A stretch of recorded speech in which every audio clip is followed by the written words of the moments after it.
আজ কিছু প্রশ্ন করব আপনাকে। এই প্রশ্নের উত্তরগুলো কোথায় পাওয়া যাবে আমরা জানি না। তবে এলোমেলো অনেক প্রশ্ন ঘুরপাক খাচ্ছে।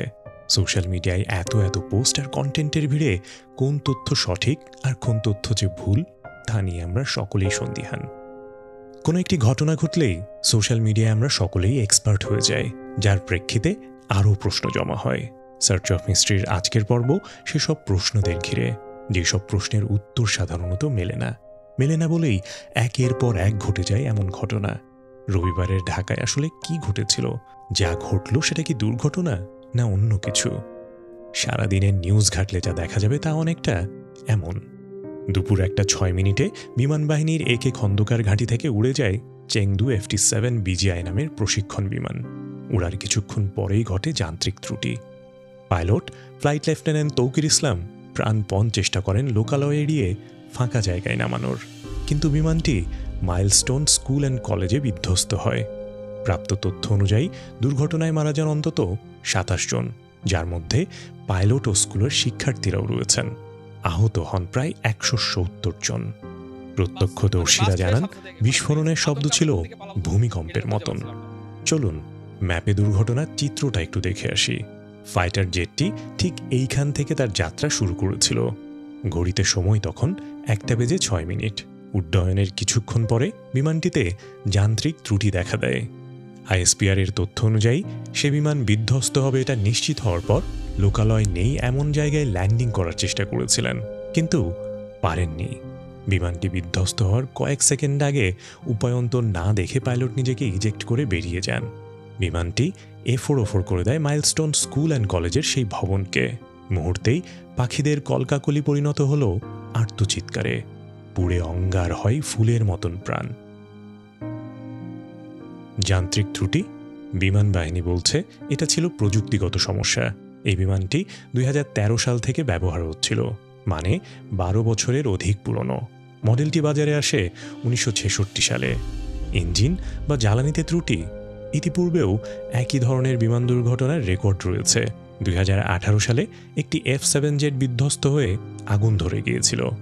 রক্ষণাবেক্ষণের সমস্যা? এই ধরনের যুদ্ধবিমান ঠিক রাখতে অনেক যত্ন লাগে, কিন্তু পর্যাপ্ত রক্ষণাবেক্ষণ হচ্ছে কিনা তা নিয়েও প্রশ্ন উঠেছে। পাইলটের অবস্থা? তার বিচক্ষণতা, দক্ষতা এবং যোগ্যতা নিয়ে বিন্দুমাত্র সংশয় না থাকলেও তার অভিজ্ঞতার আলোকে চিন্তা করলে বোঝা যাবে যে তিনি ছিলেন একজন রাইজিং স্টার। এই ধরনের পরিস্থিতিতে তিনি এর আগে কখনো পড়েননি। এরকম ক্রিটিক্যাল পরিস্থিতিতে কি করতে হবে সেই প্রশিক্ষণ বা নির্দেশনা কি তাকে দেয়া হয়েছিল? তৌকির ইসলাম হয়তো বাঁচাতে চেয়েছিলেন আরও বেশি মানুষের জীবন, কিন্তু শেষ মুহূর্তে তিনি কি করতে চেয়েছিলেন তা আমরা কেউ বলতে পারবো না। হয়তো তিনি ফাঁকা জায়গা খুঁজছিলেন। ম্যাপটা আবারও একটু দেখি।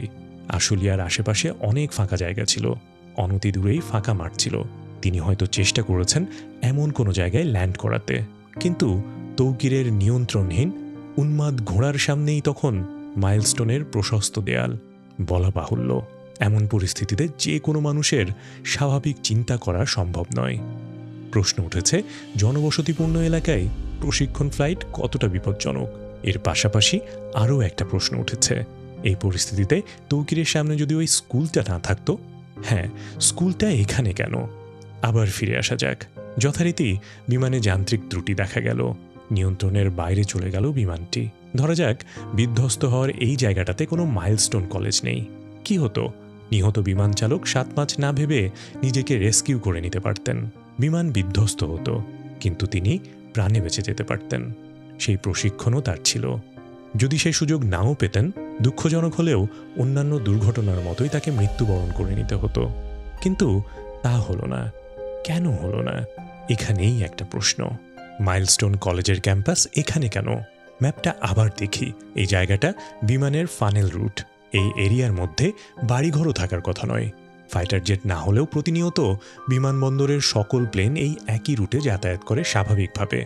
এখানে কি বিমানবন্দর আগে হয়েছে নাকি জনবসতি? তাহলে সেখানে এত বড় একটা বাণিজ্যিক শিক্ষা প্রতিষ্ঠান হলো কিভাবে? অনুমতি কে দিল? কারা বানালো? প্রতিষ্ঠাতা সদস্যদের কেউ কি আর্মির সাবেক কর্মকর্তা? এত বড় জায়গা তিনি কিভাবে কিনলেন? ক্রয় না দখল?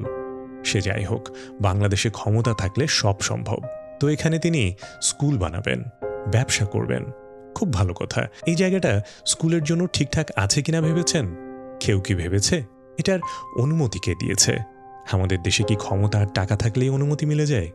এই প্রশ্নের উত্তর খোঁজাটা জরুরি, তবে 2-1 দিন পরেও খোঁজা যাবে। আপাতত মাইলস্টোন কলেজের দিকেই ফোকাসটা রাখতে হবে। সবাই ছিল 19 জন এই পর্যন্ত মারা গিয়েছে। আমি তো একাই 10 জনের উপরে লাশ টানলাম। কারণ ওই একটাই, বাংলাদেশে এরকম ঘটনা ঘটলে লাশ গুম হয়। আগেও সন্দেহ ছিল, এখনও সেই সন্দেহ দূর হয় নাই। পরিবর্তিত সরকার সেই সন্দেহ দূর করতে পারেনি। মাথায় রাখতে হবে, আমরা তথ্য সন্ত্রাসের যুগে প্রবেশ করেছি। কিভাবে সম্ভব? এখানে তো 30 থেকে 35টা লাশ পড়ে গেছিল। ওরা কেন মিথ্যা কথা বলতেছে? আমরা জবাব চাই। একদিকে তথ্য গোপনের পায়তারা চললে অন্যদিকে মিথ্যা তথ্য মানুষ বিশ্বাস করতে শুরু করবে। এই প্রশ্নের সত্য ও বিশ্বাসযোগ্য উত্তরটাই লাগবে। আসলে মৃত্যুর সংখ্যা কত? এবার আসি অন্য প্রশ্নে। প্রশিক্ষণের জন্য এই বিমান কেন ব্যবহার করা হলো?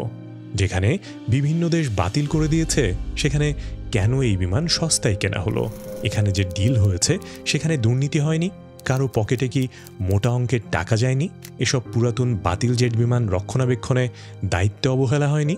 অতীতের বিমান বাহিনীর দুর্ঘটনাগুলো দেখুন। বাংলাদেশ বিমান বাহিনীর দুর্ঘটনার ইতিহাস বলছে 2008 সালে ঢাকার কাছে F-7 বিধ্বস্ত, পাইলট মারা যান। 2018 সালে যশোরে KAW ট্রেনার বিধ্বস্ত, 2 জন পাইলট নিহত হন। আবারও 2018 সালে টাঙ্গাইলে আরেকটি F-7 দুর্ঘটনা, আগুন ধরে যায়, পাইলট মারা যান। 2024-এ চট্টগ্রামে ইয়াক 130 বিধ্বস্ত, 1 পাইলট নিহত। প্রতিটি ঘটনায় চলে আসে পুরনো বিমান, প্রযুক্তিগত সমস্যা, প্রশিক্ষণ ঘাটতি এবং নিরাপত্তা ত্রুটি। একদিনের জাতীয় শোক দিবস পালনের মধ্যে এই সমস্যা মিটে যাবে না। জাতি জানতে চায়, আরও যে পুরনো ত্রুটিপূর্ণ ফাইটার জেটগুলো বাকি রয়েছে সেগুলোর কি হবে? কার মাথার উপর ভাঙা হবে সেগুলো? এই দেশটাকে এমন ভঙ্গুর অবস্থা থেকে ফেরাতে হবে। আমাদের সামরিক সক্ষমতা বাড়াতেই হবে, আধুনিক ও যুগ উপযোগী করে গড়ে তুলতে হবে। আত্মরক্ষায় যোগ করতে হবে অত্যাধুনিক ফাইটার জেট, হাইপারসনিক মিসাইল এবং ড্রোন। নতুন প্রযুক্তি নিয়ে কাজ করতে হবে, গবেষণা করে আবিষ্কার করতে হবে নিজেদের আত্মরক্ষার সরঞ্জাম। ঢাকার বাইরে সব কিছু স্থানান্তর করতে হবে। আমরা জানি না আর কোনো দেশের রাজধানীর ঠিক মাঝখানে আস্ত একটা সেনানিবাস রয়েছে কিনা, যেখানে প্রতিটি বাহিনীর হেডকোয়ার্টার থেকে শুরু করে রয়েছে সব কিছু। ঢাকা শহরের বিকেন্দ্রীকরণ বা ডিসেন্ট্রালাইজেশন এখন সময়ের দাবি। যেহেতু দেশ ধ্বংস হয়ে গেলেও সেনানিবাস স্থানান্তর করা অসম্ভব, তাই রাজধানী ঢাকা থেকে সরিয়ে নেওয়ার কোনো বিকল্প নেই। ঢাকার উপরে চাপ কমাতেই হবে যে কোনো উপায়ে, নয়তো নিয়মিত এমন ট্র্যাজেডির সঙ্গে সংসার করতে গিয়ে জীবন দিতে হবে আমাদের সন্তানদের। আমরা এই দেশে থাকবো না, এই দেশের পলিটিশিয়ানরা এই দেশটাকে পলিউট করে ফেলছে, আমরা এই দেশে আর থাকবো না। শেষ করব টম হ্যাঙ্কস মুভিনীত সালি মুভির একটা উদাহরণ দিয়ে। সত্য ঘটনা অবলম্বনেই বানানো মুভিটি। 2009 সালের শীতের এক সকাল নিউ ইয়র্কের আকাশে 155 জন যাত্রী নিয়ে উড়ল এয়ারবাস A320। উড্ডয়নের কিছুক্ষণের মধ্যেই পাখির ঝাঁকে 2 ইঞ্জিন থেমে গেল। মুহূর্তের মধ্যে জীবন মৃত্যুর সীমানায় দাঁড়ালো সবাই। কিন্তু পাইলট সালি সুলেনবার্গার হাল ছাড়েননি। লাগার্ডিয়ার জরুরি রুটে ফিরতে না পেরে তিনি বরফ ঠান্ডা হাডসন নদীর বুক চিরে নামালেন বিমানটিকে। পানির ছিটকে ওঠা ঢেউয়ের সঙ্গে মিশে গেল 155 জন মানুষের নিঃশ্বাস। তবু কেউ মরেনি। ফেরিগুলো ছুটে এলো, ফায়ারবোট, পুলিশ হেলিকপ্টার, ফ্রগম্যান সবাই যার যার দায়িত্ব নিখুঁতভাবে পালন করল। সালি পরে বলেছিলেন, এখানে অলৌকিক কিছুই হয়নি, দশকের পর দশক ধরে প্রস্তুতির নিখুঁত সমন্বয়ই এই মিরাকল তৈরি করেছে। আজ বাংলাদেশে মাইলস্টোন স্কুলের উপরে ভেঙে পড়ল ট্রেনিং জেট। শিশুদের চিৎকার আর রক্তমাখা ক্লাসরুম মুহূর্তে পরিণত হলো মৃত্যুপুরীতে। কিন্তু তারপর যা ঘটল তা যেন এক দুঃস্বপ্নের কাহিনী। উদ্ধার ব্যবস্থা ছন্ন ছাড়া, জরুরি চিকিৎসা নেই, সেনাদের লাঠি পেটা, মানুষ সাহায্য না করে ছবি তুলছে, নানা ধরনের গুজব ছড়াচ্ছে। আইসিইউতে হাহাকাররত রোগীদের সামনে রাজনৈতিক নেতারা হাত পা নেড়ে শোডাউন করছে। হ্যাঁ, দুর্ঘটনা যে কোনো দেশেই ঘটতে পারে, কিন্তু প্রস্তুতির অভাব আর বিশৃঙ্খলা যখন মৃত্যুর থেকেও ভয়ঙ্কর হয়ে ওঠে, তখন প্রশ্ন ওঠে, এসব কি নিছক দুর্ঘটনা নাকি রাষ্ট্রীয় হত্যা? মাইলস্টোনের নিহত শিক্ষার্থীদের পরিবার এই শোক কিভাবে সহ্য করবে আমরা জানি না। যারা বেঁচে আছেন তারা সারাটি জীবন এই ট্রমার সাথে যুদ্ধ করে কিভাবে বাঁচবেন সেই উত্তরও আমাদের কাছে নেই। কখনো কখনো মনে হয় এই বাংলাদেশে এতগুলো মানুষ যে এখনো বেঁচে আছেন সেটাই একটা মিরাকল, আর আমরা সেই মিরাকলের একটা সেলুকাস ক্যারেক্টার।